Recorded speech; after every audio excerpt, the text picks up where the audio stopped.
No, no, no, Gaston. You're not going to beat the beast.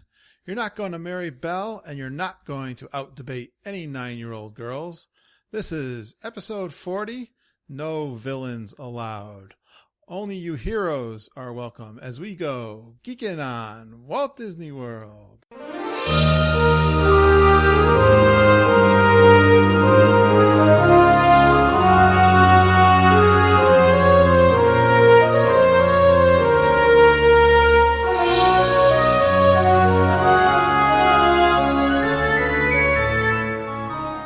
Welcome again. I can't believe it's episode 40 of the Geekin On Walt Disney World podcast. I am your co-host, Curtis Stone. I am here with my sweetest, cutest, smartest, geekiest Disney World fan in the world, Lindsay. Hello, geeks. Welcome back. Hey, Lindsay. Did you recognize that intro from the little girl who gave Gaston the business? Yes, it was a very cute video.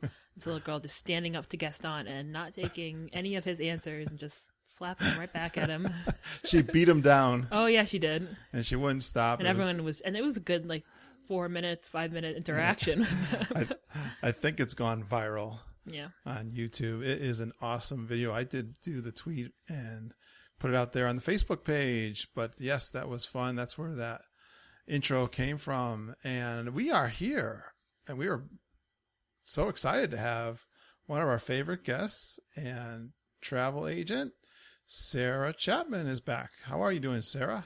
I'm fantastic. Thank you for having me back. Yeah, we're so glad to have you back because last time we had you, it was a pre-trip report, but now we get the full report. Yeah. of your 2-week trip, which included a convention, travel agent convention, and some time with your family too. That's right. I rolled the two things into one, so it was a great time. I wish I was still there. I know. I know you must be going through the Disney blues a little bit. Yes. Especially after 2 weeks. All right, we're going to do our regular intros, and Mama Says. I just got one Mama Says, really. And this is one of these little places that Mom likes over at Hollywood Studios because she always gets a milkshake. Well, she tries to get a milkshake. Can't say that she always gets one. Yeah, that's one thing. Or when she gets one, it doesn't always agree with her. We won't go into the details of that. The ice cream issue Mom has. But Min and Bill's Dockside Diner. And she sent me a link to one of my favorite blogs, the Disney Food Blog. And apparently they are adding some items to the menu. I don't know. I love barbecued pulled pork and I love macaroni and cheese. Well, they have something that mixes it together. Ugh. Okay. They have a buffalo chicken and macaroni cheese, but you know the one that I really like that looks really good. And this blog has some great pictures of all these items, but a caramel apple shake. It's got a lot of whipped cream and it's all kind of swirled with caramel. That sounds which I really love caramel. good. I love I'm not sure what the caramel. apple part is, but it looks like a vanilla shake of some sort. But Sounds good to me. I don't care. it's really, really looking good. Sara, do you know that place I'm talking about? It's I do, yeah. yeah, it's over it's sort of in the middle of the park. It's on the other You side. gotta walk by it to get to on the lake. There's a boat everything. there. There's kind of a boat looking thing there. And that's just, we always stop in there for something that they have. It's easy to get. There's usually not a big line. Yeah, that's true. And, but that's one of Mom's favorites. So she had to pass that on to me. And I just want to talk a little bit about the Pooh and Tigger update, which is a little weight loss challenge we got started. How are you doing so far, Dad? I had an awesome beginning, which was 8 pounds the first week. Wow, very nice. Plan is going as scheduled. And also other people that are sending in their weights and how many pounds they lost, their goals. We're seeing people with 2 or 3 pounds, which is really that's awesome. Yeah, that's really where you want to be. This week, I'm back to the hard work where I've lost a pound this week. And that next pound is going to be hard. So I hope to lose it. It's easy when you're losing 8 pounds a week. But well, most of that is water, what they call water weight. And that's what I did. But now it's going to be if I can just keep to 1 to 2 pounds for the rest of the challenge, which goes 10 weeks, and keep doing the great work, keep reporting over to me, and let's lose some weight before we go on our next Disney trip. So it's a lighter load to take around those parks. Brian Wall, who's a good friend of the show, he listened to I just want to mention an email he sent in because we talked about our top five favorite snacks on the last show. Mm-hmm. And I thought he had some great, but he said he enjoyed this week's show. Unfortunately, he listened to it on his way home from work. He's doing the Poo to Tigger challenge, trying to lose some weight. He did really well the first week, I know, too. Awesome. And he was listening he was starving, he said, and he was listening to our top five snacks. So it only made him hungrier, he says. But his top five, starting with number 5, and this one I actually really like, and I've never had it there, but the cream cheese filled pretzel. I've had that. And, he sent me, I asked him, I didn't write it down, but do you know where he got that? No, it's been a long time since I've had one. Cream cheese filled pretzel. He told me I feel like they might have them in the Germany pavilion, but I don't. No, it wasn't there. Sure. Now I'm forgetting where he found that, but that's. Is there one in Tomorrowland? Yes, that is. Where it is? Yes, that little snack shack, sort of in the middle. Yeah, what do they call that? Where the Astro Orbiter is. Yeah, that's definitely one of the places. The lunching pad. Good, is that what good it's call, called? Lindsay. Did you ever have that one or know that one, Sarah? The cream cheese filled pretzel. I haven't had cream cheese filled one. No. I like cream cheese. It wasn't bad. Yeah, it wasn't bad from what I recall. He put down the BLT waffle fries. I don't know. That sounds really good. I don't know where. I didn't ask him where those are. Oh yeah, I have no idea. That's a new, and I can't remember where it is either. I think it's somewhere in the Magic Kingdom, but that sounds like it would be a Magic Kingdom. You'd think with waffle in the name, it'd be in that. Well, waffle fries are different than waffles. Yeah, that's true. Good point. This is one of my favorite, which I haven't had one in a long time, but and you got to be hungry to have this, the ice cream cookie sandwich over. It's the Plaza Ice Cream Parlor in Magic Kingdom. That thing is humongous. Is the only way. Yeah. Like too big. Like how those big chocolate chip cookies, like the biggest you can get. Yeah. And then a huge slice of vanilla ice cream in the middle. It's a full meal. And I'm a big guy, and I'm telling you, it's a full meal. It's very treat. filling. Right? Yeah. Citrus swirl. That's at, you can get those at the Aloha aisle, right? Yeah, it's his number 2. It's the orange flavored one. That's right. And he's got Dole Whip float with orange whip as number 1. And then he's got two, it's just the same problem we had. Too many honorable mentions to mention. Laugh out loud. And he says, keep the great shows coming. Love the show. Tell Lindsay that the Wall family says hello. So hello, Lindsay. Hello, Wall family. Now he knows I told you. He said hello. So thank you, Brian. And you guys, please send in those emails and comments. Love that interaction.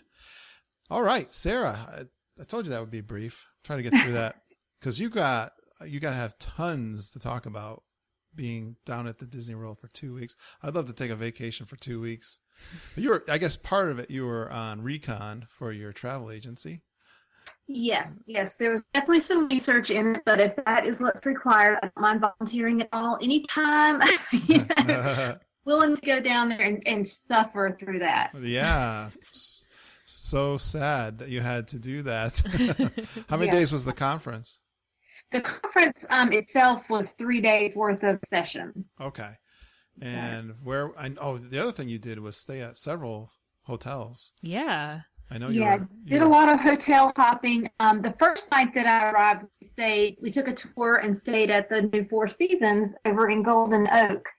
And very, very, very impressed with that. Of course, it's a luxury resort. But one of the great things is, and I posted this on our travel agency's Facebook page, LBAC Travel, a video. When you book a theme park view room there, it's all 4 theme parks. You can see all 4 theme parks from your balcony. It really is a theme park view. It's all 4 parks. We could see, Epcot was to the left, and then it kind of rotated around, and Magic Kingdom was a little bit on our right. Magic Kingdom, of course, was the closest one, but we could watch Illuminations over Epcot, and then we hung out for minutes, and then we watched Wishes over Magic Kingdom, and we could even tell where Osborne lights were in Hollywood Studios. You could see see them dancing and see them lit up from the balcony that evening. So just, That's incredible. That's the way to go. That's awesome. And I know that we were up on the 14th floor of Bay Lake Tower, and I could see that resort from Bay Lake Tower. And it was kind of cool. You put out a picture on Facebook showing the opposite direction, looking at Bay Lake Tower. Yeah. Yes. I thought that was pretty cool. Yes. Yes. It's a very nice resort. It has some great options. And, it's not a Disney owned or operated resort, so you don't have the option to have a package like with dining plan and things like that. But I think if you're, a family who wants to do just a little bit of Disney and just have a relaxing sort of luxurious vacation, they had a lot of things for families that you could just do it as your destination resort. The water park was huge and had a lot of different elements to it, a great lazy river. There were kids clubs similar to what you would see like on a cruise ship, where you could take your kids, drop them off with counselors and go do other things. Great spa, delicious restaurants. So that was really a treat to get to that and get the private tour to see everything that they had to offer. And it's all brand new. Yeah. What's that resort called? The Four Seasons Orlando at Walt Disney World. Right. Let's see. So you did one night there, and then you went to the conference from there, or was that? Well, the next day was like check-in for the conference, but we went to Magic Kingdom and had an experience with a company called My VIP Tour. Oh, right. And it's not the Disney VIP Tour, but they're sort of a private company who come in and they do guided tours of all the Disney parks, or you do SeaWorld or Universal, Islands of Adventure, any of those. They have trained tour guides there. So they met us, and we did just about a 2/3 of a day at the park with them, because we had some other things to check into to see how their services work. And it was amazing. I mean, Walt Disney World regulars, Magic Kingdom visits, ease that they gave us in touring as far as being able to get on any attraction really that we wanted. They had everything timed out. And little nice things like when we went to get our lunch, they had the tables ready for us with all the napkins and forks and ketchups and everything, even hand sanitizer on the table. So it was a really great service. I really enjoyed being able to experience it. And I have a lot of clients who I think that will be a really good fit for them to do as well. So do they work in concert with Disney? Well, yes and no. I mean, they work within the confines of how Disney works as far as the Fast Pass Plus system, rider lines and everything like that. Magic Kingdom doesn't have any, but in the parks where there's single rider lines and things like that. But they are not affiliated with Disney in any way. Okay, so they're not got any special treatment. No, they do have some connections, and they produce some pictures for us in new places, and I don't know how all that works. It's just all magic to me. But they're a private company that just kind of works within the parks. Okay. So you just gave them a try, and they knew that you guys were travel agents, and they were giving you the real VIP tour. Yes, they were. I've worked with them. I've had a couple of clients use them already, and they were just thrilled with their experience. So it was to get to meet them in person and sort of sample their experiences for myself. Very nice.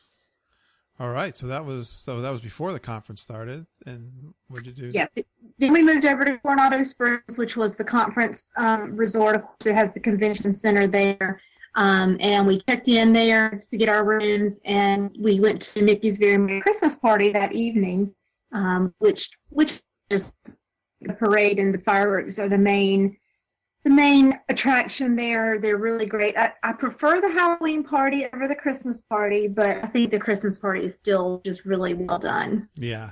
Do they have special treats there for the Christmas party? Because I know they do. They serve the candy cane soft serve, or not the candy cane, the candy corn soft serve at Halloween time. Do they do. You get free hot chocolate and sugar cookies, of course, with your ticket. As many, some of the fast or quick service restaurants like Pinocchio's Village House have been converted over, and all they are giving out cookies and the hot chocolate. But then they also have some seasonal treats. At Sleepy Hollow, I believe, had something seasonal in the bakery as well during the party. I don't remember what those were. I didn't get over to that because we had sort of a big dinner with one of Disney travel before that. But they have some neat things there. That's awesome. I like that little. I like that they have like hot chocolate sugar cookies. That's really sweet. Yeah, hot chocolate is like the perfect drinking temperature. I don't know how they do it, but it's at the perfect temperature where it's still warm enough, but it doesn't burn your mouth or your tongue as it goes down. So they have something figured out there. They had that for the dessert party when we did that, the Wishes dessert party in Magic Kingdom, and it was like the perfect temperature. Like, so you could just chug them, go up and get another one. Well, now, so Coronado Springs, was this the first time staying there for you? We had stayed there as family, but we only stayed for like one night at the end of a trip where we added on an extra day. And it's been, I think it's been 6 years since I've been there. So it's still not my favorite moderate resort, but, it is nice. The landscaping is very lovely. I like the way they've done the rooms with the update. They're not completely Disney-fied, but there's still a theming there. But it was fine for the conference. I think it's probably still my least favorite moderate. I went and looked around at the others in the state at Orleans Riverside, ended up. But, Coronado Springs is nice, especially if you have a conference. The conference facilities, the convention center, are really nice. Right. Nice. So what were the highlights from the conference? Conference highlights, oh my goodness, there were so many things. It was, there's a lot of information, about marketing and selling Disney destinations. There wasn't a whole lot of what's new, what's next, but we did get sort of an update on downtown Disney area and what's coming there when it gets converted into the Disney Springs, I guess is the name of it. Is that right? Yes. Yeah. And so that looks like it's just going to be really, really nice when we get it all done. Oh. Nice. It's sort of a mess right now. I guess it's those growing pains that everybody has when they expand and change things. But so that's going to be nice. Got a little bit of update on Avatar Land, and I'm really excited about the nighttime things that they're bringing to Animal Kingdom. Right. Avatar Land, they're looking at 2017. They said to open, but there's some of the nighttime things will happen before the end. So I think that will be really nice to have a little bit longer day at Animal Kingdom, because I think the park is really well done. I just wish there were more attractions and things to keep my family there for longer. But we had some great keynote speakers, and probably the highlight of that was Samantha Brown from the Travel Channel was our closing keynote speaker. And I've always admired her on the Travel Channel, and she has a good relationship with Disney with all the specials that she does about Disney travel. So it was really nice to talk to her or not to personally talk to her, but to hear her in person. And she had some great things to say about travel in general and just the value of, taking time. Her thing was to find the commas, not to always be looking for the exclamation points when you travel, but to find the commas. And so in her world travels, that would be like taking a walk down the street and eating at a hole in the wall local eatery instead of looking to go to the Coliseum in Rome. And so at Disney, those commas could be finding a quiet place at the resort to hang out, talking to the World Showcase cast members as they come from those countries, and different things like that. I think about the Animal Kingdom Lodge with their ambassadors from Africa that they have there. They're always interesting to talk to. That is fabulous advice. Well, yeah. I mean, if you're just a first time goer, you're going to hit the exclamation points. You don't have time to really experience the commas. Yeah, true. But I always feel bad when I have clients who book I think all of the Disney resorts, the Value all the way up to the Grand Floridian, are fabulous resorts and have a lot of great qualities in them, and then they're never there. So I do kind of counsel them to once you see your resort, you're going to want to spend at least half a day, if not a full day, just enjoying the amenities of the resort, the pool, and whatever else that they may have going on there. So I think that's another thing, just to kind of consider when you're planning your trip. How many days do I need? Sort of just kind of scheduling that in there ahead of time. Mm-hmm. Yeah, as I try to counsel people who are going down there for the first time, it's hard to give people advice on what to do while you're down there, and everyone's different. Mm-hmm. Some people like to go commando like us. Others, more than likely, they want to kind of be more casual with their vacation, take some time off. Because when you think vacation, you think relaxing. And there's two ways to do Disney. Yes, you could do the relaxing part because the resorts are beautiful and they've got great pools and food.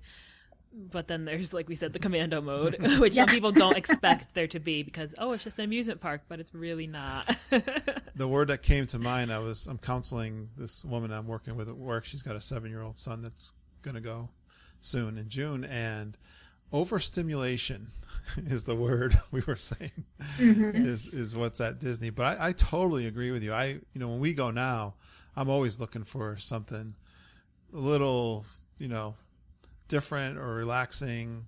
Something new, something quiet. Yeah. A little bit outside. You got to take in all those little things. And Disney does so many of those things. And it's fun, talking with all these people that we're doing with the podcast.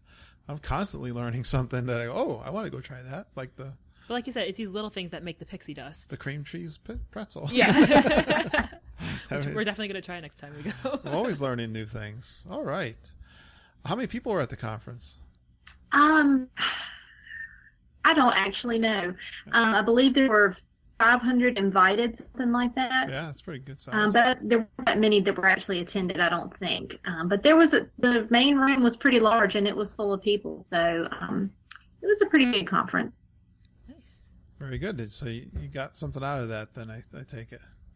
Definitely had some great sessions, some great ways to think about things, and Disney travel in general. So it was a lot of fun. Plus getting to meet a lot of new people, agents and other people who work with Disney travel. So that was good too. Nice. Oh, did you get to meet some of the people that you coordinate with at Disney? Not directly, but it was mainly VPs and things that were there. I did get to meet with our district sales manager and some other folks who work with groups at Disney, personally, individually. But they did have a tour of the call center, and I was hoping I would get to be able to do that, but that didn't work into my schedule, so I could meet some of these people who I call every day and say, I need to do this for my client. Can you help me out? Yeah, right. Oh, that's cool. Those people are lifesavers. They're so fun to talk to. All the people on the phones for Disney, all the ones that I've encountered are amazing. They're so fun. From planning the trips and then all the way to my my interview for the college program. Well, Mom will spend 45 minutes to talk about, changing one little piece of the. So they're so much fun to talk to. They're really so fun. Very very positive, and they're going to give you lots of great information too. All right, so that was kind of the conference, and then the family came down and joined you, right? That was the conference. Well, I had 2 days of me time. Oh, yeah. Solo travel. After the conference, I moved over to the yacht club and stayed there for a couple of nights.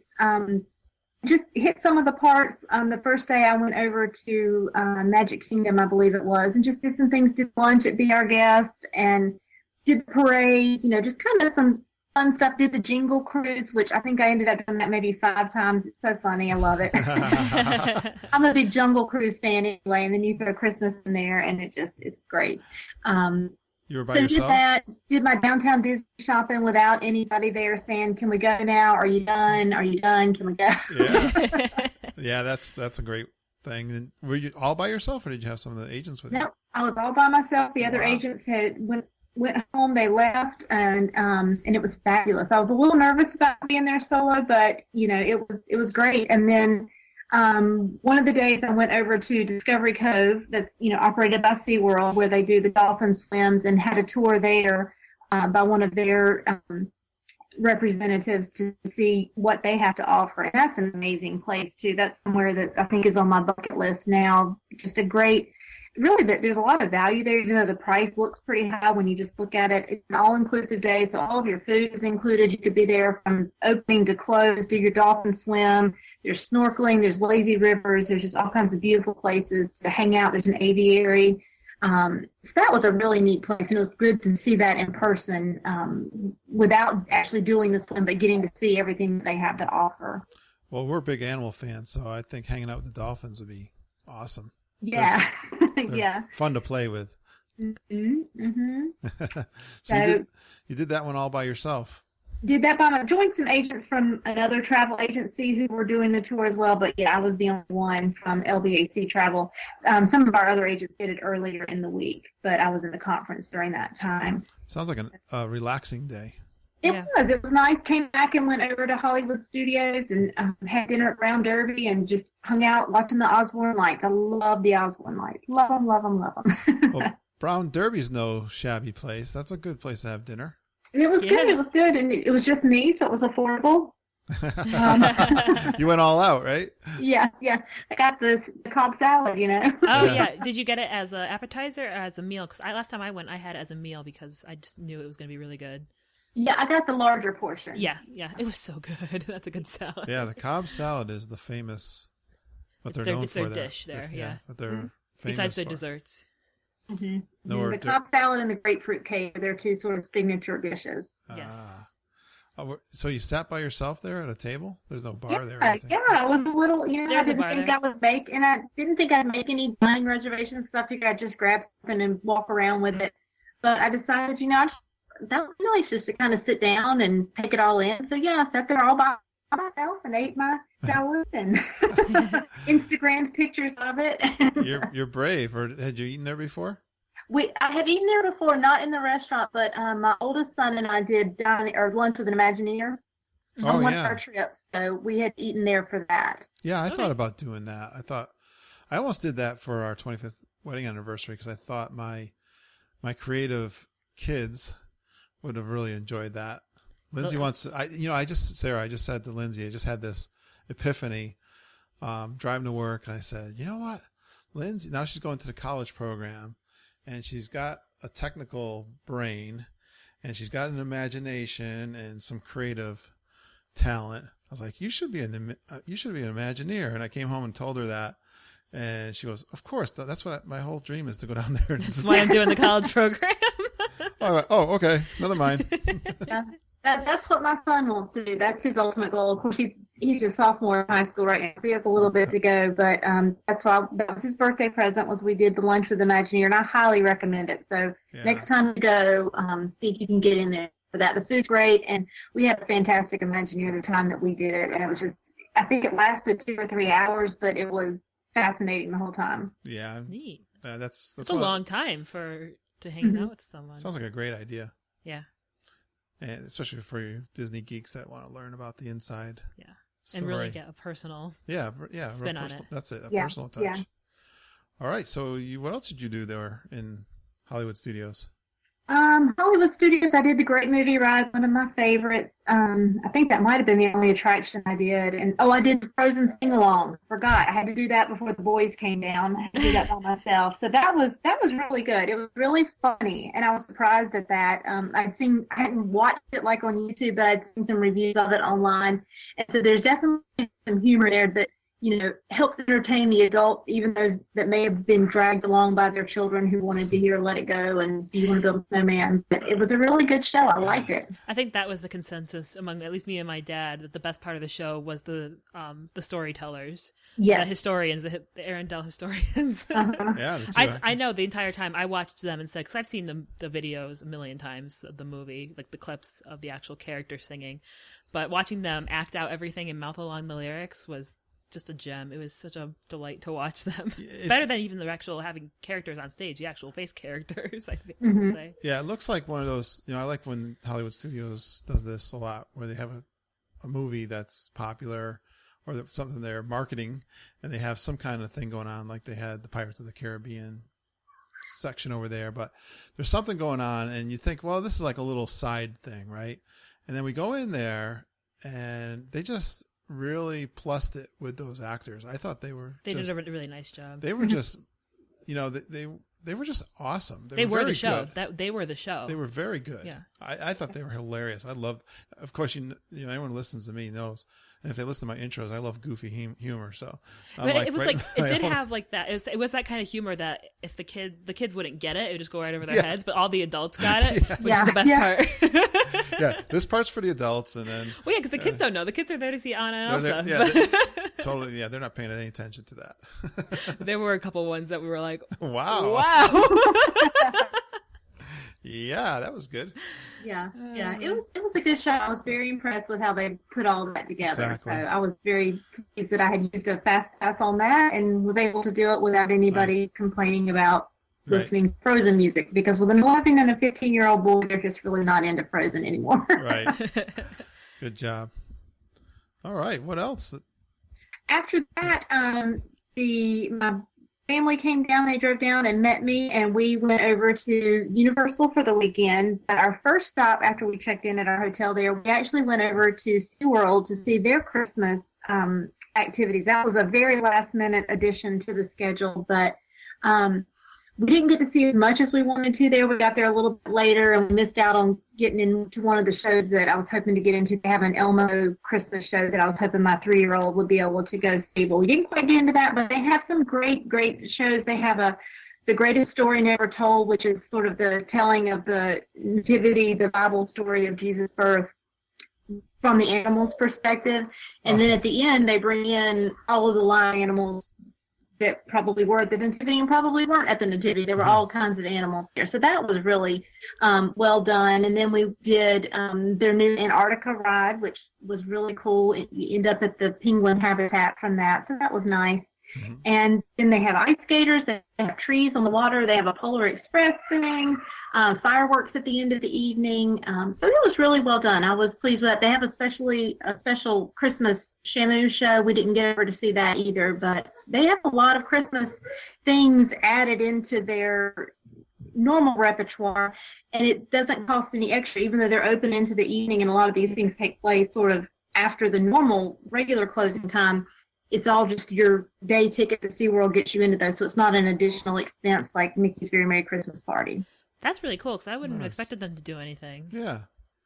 And awesome. It was more elaborate than I anticipated that it would be. They sort of have a Christmas village set up that you walk through to see the ice skating show and the fireworks. So they had, fires set up with s'mores roasting and kettle corn being freshly popped, and they had little marketplaces where you could shop for things. It was really nice. I'm glad I wish we had a little more time there, but I'm glad that we did get over to see that anyway. Even though we had a very early morning the next day, because we were going to do Universal and Islands of Adventure in a single day, and we could do that because we were staying at the Hard Rock Hotel, and so it has that unlimited express pass that you get when you stay at one of Universal's deluxe on-site hotels. The new Cabana Bay doesn't include that. No. But what is that ticket? I don't know anything about Universal tickets. So Universal, it's you have your admission ticket, but if you stay at the on-site hotels, you can also add this to your ticket if you're not staying at one for an additional cost. But for the whole time when you're at the hotel, if you're at the park that many days, you get unlimited express pass, which is basically unlimited fast passes in Disney terms for everything. Right. And often there's not as many of those given out as the Fast Pass, even with Fast Pass Plus scheduling. So it's often almost like a front of the line pass. Wow. And it's for nearly every attraction there. It excludes the Harry Potter attraction, I think one, maybe two others. But, and not all Harry Potter attractions, but the two big ones, the Gringotts and the one over in Hogsmeade, I forgot the name of it briefly, and the Hogsworth Express. It excludes those. But everything else, we've done this twice. We've done Universal twice now and stayed at one of their resorts, and it saves so much time to have that pass and to have early entry into the Harry Potter, into Diagon Alley right now is where it's to. So we got there when it opened. They rode Gringotts with a pretty short line, and then we hit Hogsworth Express, and everything else we had that they wanted to do, we had the express pass for. So we didn't spend a whole lot of time waiting in line that day. Oh, okay. You got to go still pretty hard, even with that fast pass, to hit all the attractions. And I'm sure you didn't hit them all. Yeah. We didn't hit them all. We sort of divide and conquer because Universal is really for older kids, and we have a 3-year-old. So the 3-year-old and I went, and we did Seuss Landing, where they have some kiddie rides. Yeah. We went. Yeah, we went over to, I think it's Barney Land or something like that, and did the Woody Woodpecker roller coaster. Yes. We did Hogwarts Express. That was fun. That was really an interesting ride. It was really neatly done. I could do that over and over. Is that the one that goes into the castle?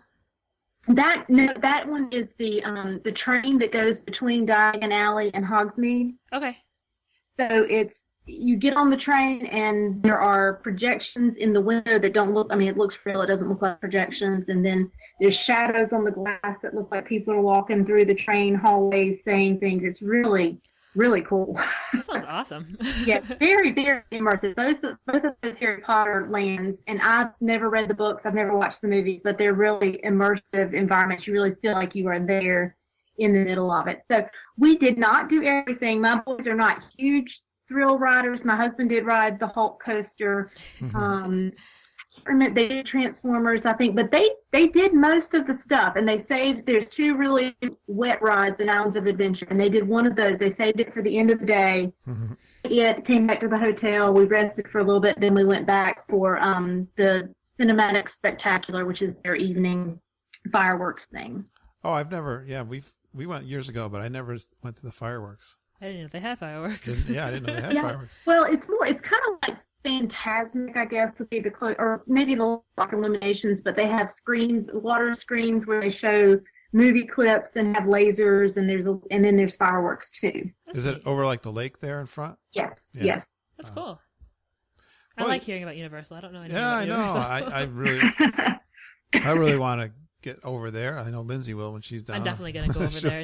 You got plenty of chances to go. Yeah, I just need the money. That's all. I need to scrap together what money I have left over from my groceries. So I can buy a ticket to Universal. Yeah, it's worth going to see. You can hold a sign up out front. Yeah. Money for attractions. Disney cast member wants to go into Universal. So one night, so you got such a whirlwind here. You're all over the place, which is cool. You're getting experience. We stayed 2 nights at the Hard Rock, and then just so we could have that full day at Universal. And then the next day we just got up. We did a little bit of swimming at their pool, which the Hard Rock Hotel's pool is pretty neat. I mean, it's very nicely done. There's like a sand beach. There's a nice water slide, but there's music playing only underwater. So the boys thought that was kind of neat to go underwater and listen to music. So. Yeah. And that resort, you can walk right into Universal Studios, I think, from there, right? You can walk from all of their resorts. The Hard Rock is probably the closest. It's the closest to Universal Studios. Royal Pacific is closest to Islands of Adventure, but it's a very, very short walk. Yeah. I mean, it's, like nice. Epcot area resorts to Epcot. I know you can see it from the entrance of Universal Studios. I remember that. Yes. Yeah. Perfect.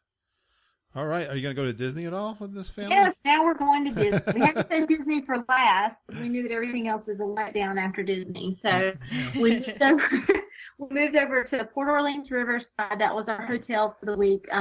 They have the rooms in Alligator Bayou that accommodate a family of 5, which I love. And Caribbean Beach Resort is now allowing us to book rooms for families of 5. They have sort of a fold-down bed situation, almost like a Murphy bed, but it's just a twin-size bed.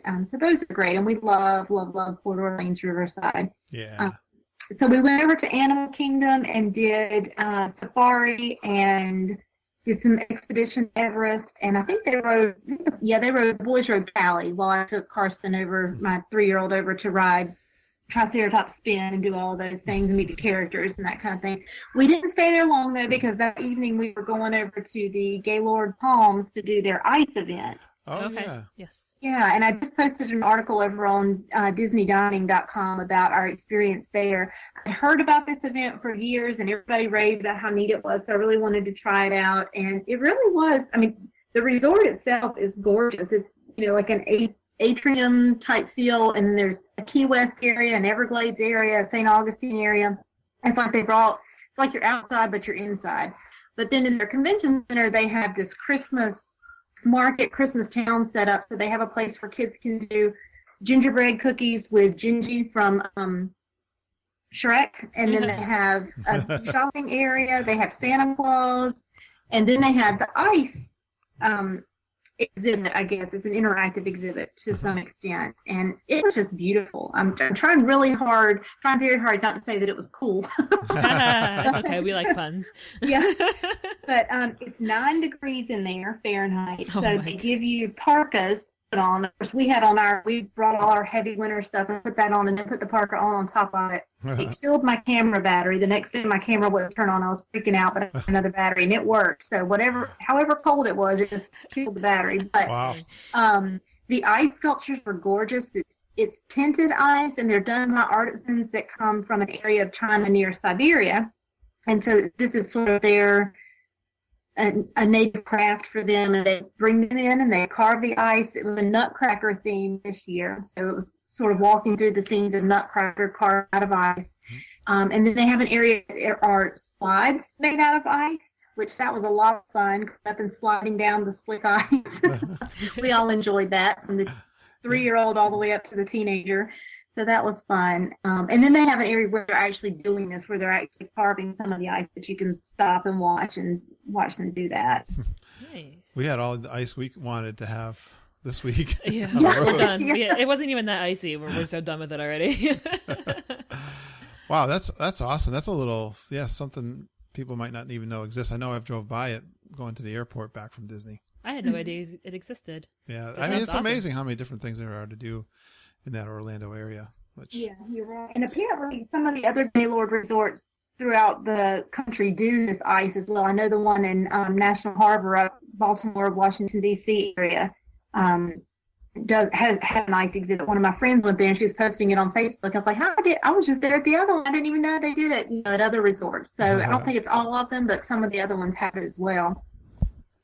All right, so finally, I wonder if we're getting to Disney. Now we're at Disney. It's good to hear about the other things because I know definitely. There's tons to do in Disney, but I mean, there's still so much more down in that area. The question in my head is, now that you've done all these things, the Universal, the SeaWorld, is there anything that separates Disney World from these other experiences or parks? That's a good question, and I think despite the fact that going to Universal the first time, which was a couple of years ago, and then going back again this time, I didn't have very high expectations.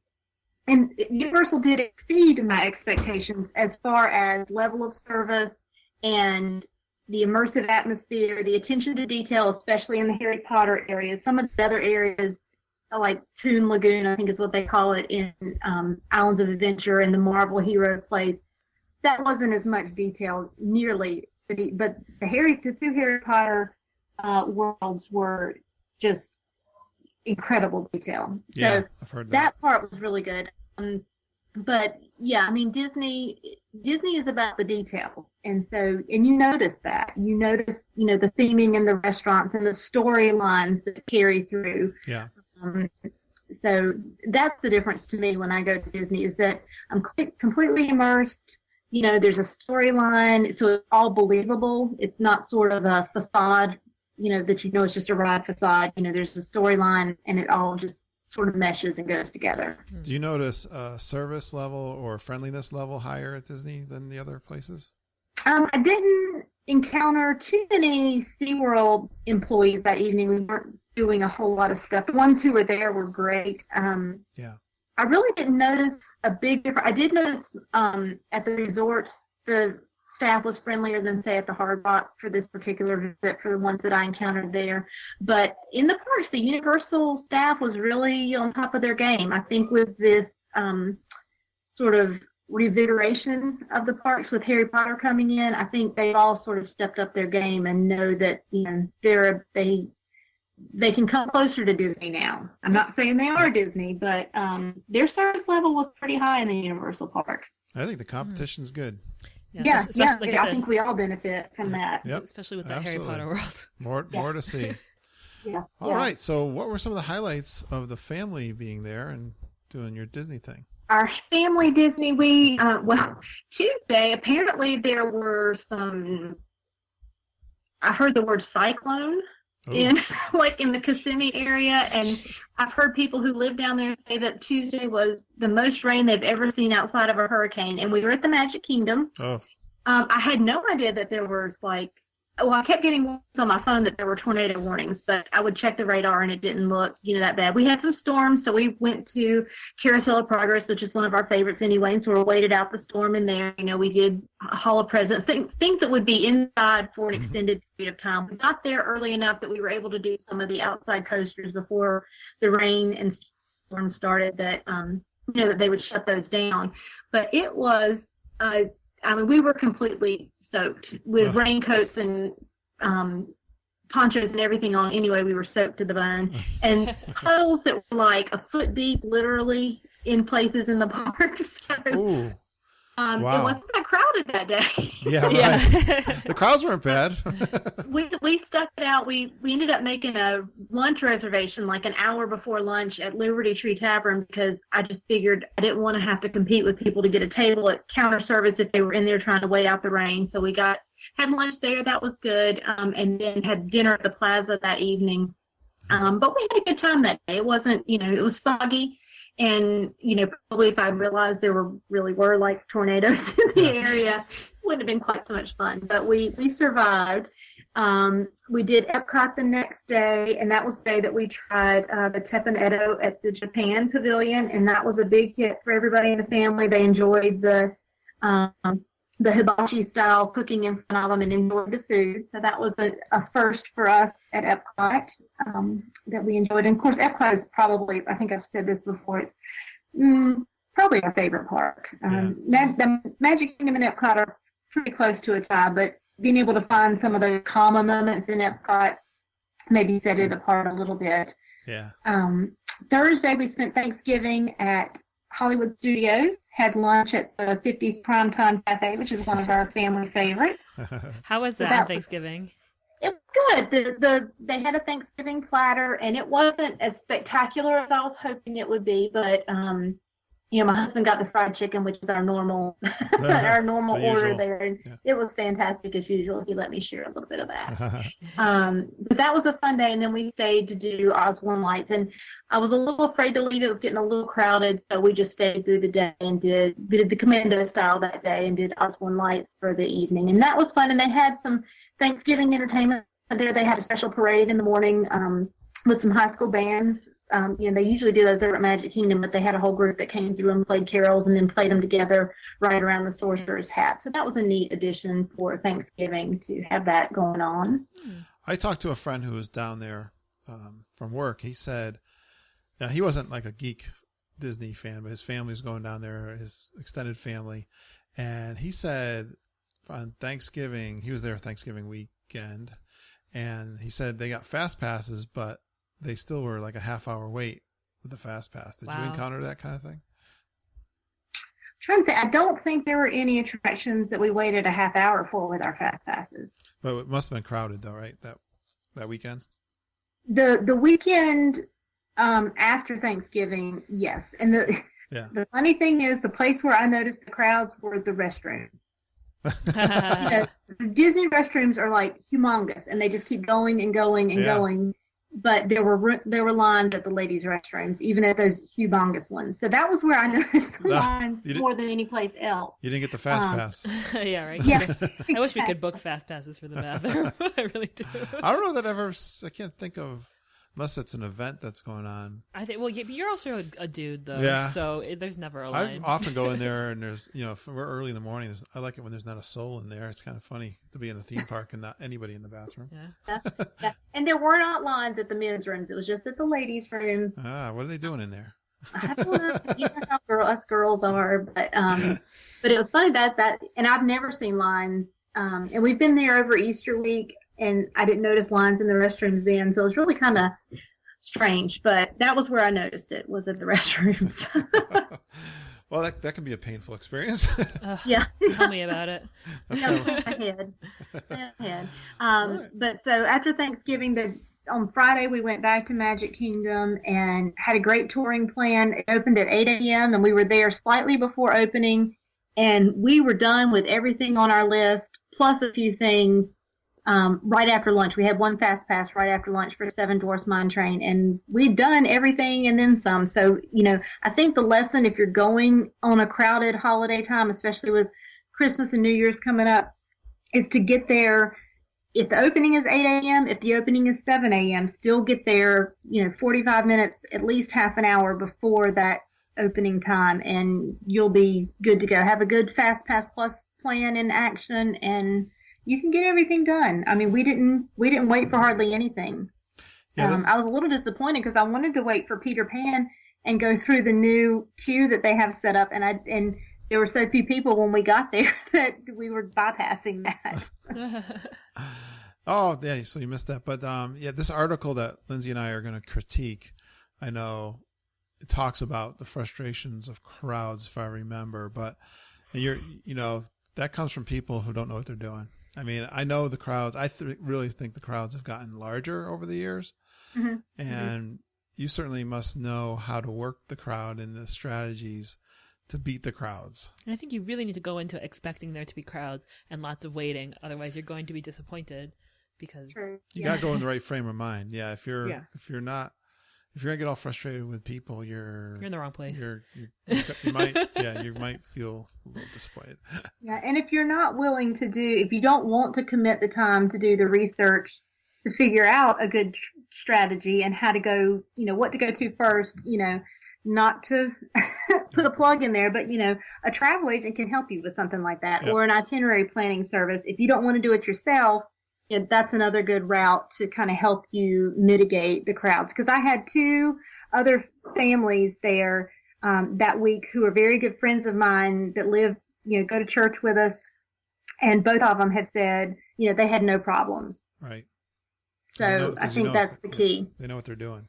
I totally agree with you about the whole travel agent thing. There's no excuse why you can't plan, because there's tons of great travel agents out there who would be happy to do it for you. Yeah. There's so many places to get research and listening to podcasts or pick up a book. Google search. I mean, come on. There's tons of information out there to study for a year. Especially if you're planning.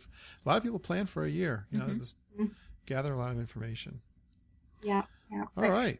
What else? So that evening we went over to Fort Wilderness and did a sleigh ride. Ooh. And so that was one of those other things that that I'd heard about for a long time. Did it snow while you were there? It did not snow, but it was very cold. It was cold enough we were wearing earmuffs and toboggans, and it was freezing. Yeah. It was very cold that day. I know it can be cold, even though it's Florida. Yeah, I was a little disappointed at how cold it was that week. But anyway, that was really fun.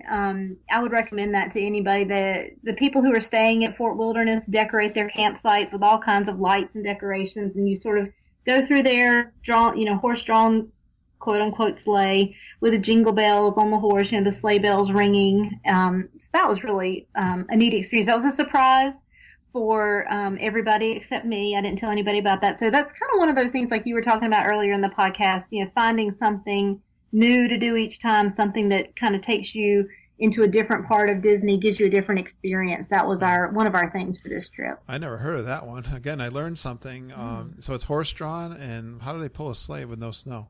It's a sleigh, but it has wheels. I thought that was going to be the answer, but... Yeah. It has the gliders, the little things on, but then there's wheels on the sort of set inside that. So that's still pretty cute. Yeah, it was fun. I don't know that area. I mean, we went over to eat one time at the Trails End, which I really enjoyed the buffet over there. And I know people have talked about the camping and really enjoy the camping over there. Yeah. And just enjoy that whole area. So that was a great idea to try out. Yeah. So we had dinner at Whispering Canyon and then took the boat over to do the sleigh ride, and then took the boat over to Magic Kingdom to close out the night with some fireworks. Wow, very nice day. Yeah, it was fun. That was a good day. And then Saturday was our last full park day, and we went over to Epcot because we wanted to catch all the holidays around the world, which didn't start until I think the day after Thanksgiving. Okay. So we did the storytellers, which I love, around World Showcase in each country. We did the candlelight processional, and we had we had a lunch package for that, which when I saw the bill, I almost choked, but but it was worth it because the line to get into the candlelight processional for the people who had guaranteed seats like us with the package was from that theater all the way through Morocco. So went past Japan into Morocco. It was getting close to France by the time they actually opened up the theater and let us sit. So I doubt that maybe 1 or 2 people who did not have the package got to come into the theater. Yeah. Wow. Of course, you can hear it from outside. You can hear it from right outside, in the courtyard there at American Adventure. But wow. I doubt anybody got seats in there. And it was Jodie Benson, so it was the Little Mermaid and Barbie that she does the voices for. And she did a fantastic job being the celebrity narrator for that. Yes, and the next night, Neil Patrick Harris was the celebrity narrator. So I imagine that one probably was even longer. A few more people. They're probably over in England getting live. Yeah. Canada. Probably so. Wrapped around the entire World Showcase. Twice. Is this the beginning or the end of the line? Wow. So, and again, that day we really didn't, it felt crowded as far as just walking around, some of those areas that kind of close in on you, like as you're walking through Mexico now with the restaurant against the water, it kind of tightens in there. But, we rode Soarin', we rode Test Track, no problems, Spaceship Earth, really didn't encounter the crowds that I was expecting or the length of the lines that I was expecting for Thanksgiving weekend. It wasn't terrible. Excellent. So then that was just you're finished there and you're driving home? Well, no, because I always have to sneak in just a little bit more magic. And when I checked for fun, Magic Kingdom Fast Passes, and we were able to get another Seven Dwarfs Mine Train. And that's wow. My 3-year-old can ride Barnstormer and Seven Dwarfs. That Seven Dwarfs is his sort of height right now. He's not tall enough to ride Soarin'. So those are his 2 thrill rides. So we got to Magic Kingdom at 8 when it opened. We rode Big Thunder Mountain 3 or 4 times in a row, just going back through the queue. So, obviously there's no line there. Everybody was at Seven Dwarfs, but we had a fast pass for that later. We did Barnstormer and Dumbo and I want to say one more thing, and then did Seven Dwarfs, and then went back to the hotel and packed up and left. Or we've already packed up. We left from there. Your 3-year-old is a real trooper, boy. I know. Really. Good for him. He is. They're all born and bred Disney, so they're willing to. But he's going. I mean, even I didn't realize a 3-year-old would go on even Mine Train. Well, he didn't love it. He liked it, and he wanted to go back on it. But while he's on there, he's sort of hanging on real tight to your arm. Very cute. Well, that's awesome. Sounds like you just had an awesome time, Sarah. Yes. We really did. We really did. And it's tough so that drive home's got to be a long drive home. It was, and with Thanksgiving traffic, made it even worse this time. But I definitely still have the Disney blues. I'm ready to go back. I keep trying to think of excuses of reasons why I need to go back before the next trip that we already have scheduled. Do you have one scheduled already? We do. We're going back for their spring break, which is Easter week. If all of our plans hold together like they are right now, that's the next time we'll be there. You're picking some busy times I'll see of you the down year. there. Yeah. Well, see, I was hoping to, Lindsay. We'll have to run into each other. Now that I have a high school student, I'm really limited to when I can go. Yeah. I know what you mean. Mm-hmm. Well, all right. Well, that covered 2 weeks of Disney World, including a Disney conference. World and Universal and a little bit Orlando. of a conference. Yeah. Orlando. Gaylord, Palms, and the Dolphins, the SeaWorld. Yeah, That's so cool. Whirlwind. What an amazing 4 trip. seasons. That's awesome. All right. Well, yes. Tell us. Now your travel agent is LBAC Travel. Yes. And you have a Facebook page. Let us I have know. Facebook. Facebook is if you do facebook.com/Sara LBAC, and Sarah has an H on it. And then I'm on Pinterest now. I've gotten addicted to that over the past few days, and been pinning a lot of things there. And Instagram, I've been doing. That's sort of how I chronicled our trip, is through Instagram. So that was a lot of fun. Did the conference give you some social media tips? They did. They did. A couple of the courses that I went to were social media sort of geared courses. Very neat. Excellent. Well, it's hard to be everywhere. I pretty much stay on the Twitter and You're good Facebook with at this that. point. I like the Twitter probably, and I play around. I read all of Sarah's stuff. And I appreciate that. And I comment on it. Yeah, and hey, if you guys are listening to the show and you're like, hey, this would be fun to come on and talk with Lindsay and Curtis. We'd love to have you. We'd love to have you. You can send us an email, kurt.stone@geekinonwdw.com. I am working that little email. And Twitter, you can direct message me. Even Facebook, there's a instant messenger, something like that. You can get a hold of us. And although we have we've got such a backlog of shows, we really have no problem finding people. So I'm trying to book up January, actually, I think now. We've got December pretty much filled. And hey, you know how you can support the show? You can retweet every time we post the show out there. When we publish it, you can retweet it for us, or the Facebook posts you can share, or do us a real big favor and do a 5-star iTunes review. That would really help us Then out. people on iTunes see us. Yeah, and just get the word out. We love sharing and meeting new people, and we really enjoyed having Sarah on. Thanks again, Sarah. Thank you so much for having me. I always enjoy talking to you too. All right. Me too. It's great to talk to you. Love having you. We'll have you on again. We'll keep in touch. Sounds good. All right, Lindsay. That's it for tonight. We're signing off. Everyone have a magical day or week. See you. Bye. Bye.